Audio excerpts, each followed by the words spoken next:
യേശുവിൽ ചരിക്കുന്നവർക്ക് പട്ടുമെത്ത ഉണ്ടായിരിക്കുകയില്ല. അവിടത്തെ സ്നേഹിക്കുന്നവർക്ക് എപ്പോഴും ചെറിയതും വലിയതുമായ സഹനങ്ങൾ ഉണ്ടാകും.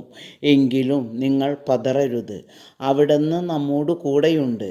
കർത്താവ് സ്നേഹിക്കുന്നവരെ അവിടുന്ന് പ്രഹരിക്കും, എന്നാൽ വെച്ചുകെട്ടുകയും സുഖപ്പെടുത്തുകയും ചെയ്യും. ഒരു സഹനം സന്തോഷപ്രദം എന്നതിനേക്കാൾ ദുഃഖകരമാണ്. പക്ഷേ സഹനത്തിൻ്റെ പിന്നിൽ മറവിൽ ഒരു നിധി ഒളിഞ്ഞിരിക്കുന്നു.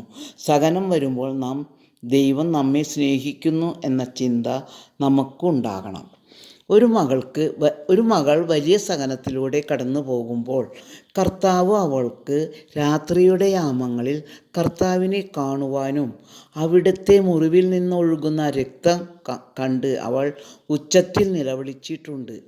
അങ്ങനെ ആ മകൾ കൂടുതൽ പ്രാർത്ഥനയിൽ വളർന്ന് കർത്താവിനോട് ചേർന്നിരിക്കുന്നു. ഇപ്പോഴും ഇതുപോലെ വേറെ മക്കൾക്ക് വേറെ തരത്തിൽ കർത്താവ് സഹന വേളകളിൽ അനുഗ്രഹിക്കും.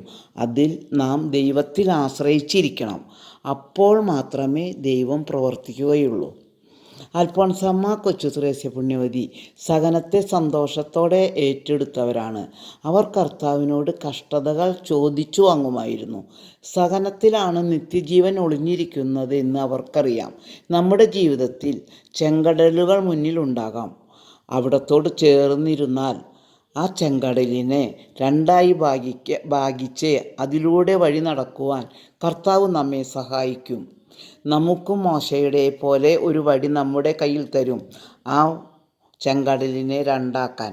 കർത്താവിനോട് പത്രോസ് നിനക്കിത് സംഭവിക്കാതിരിക്കട്ടെ എന്ന് പറഞ്ഞപ്പോൾ, സാത്താനെ എന്നിൽ നിന്നും അകന്നു പോകുക, കുരിശുമരണം അത്യാവശ്യമാണ്, കാരണം ലോകത്തെ രക്ഷിക്കാൻ ഈ പീഡാസഹനം ആവശ്യമാണെന്ന് കർത്താവിനറിയാമായിരുന്നു. അങ്ങനെ കർത്താവ് ലോകത്തെ രക്ഷിച്ചു.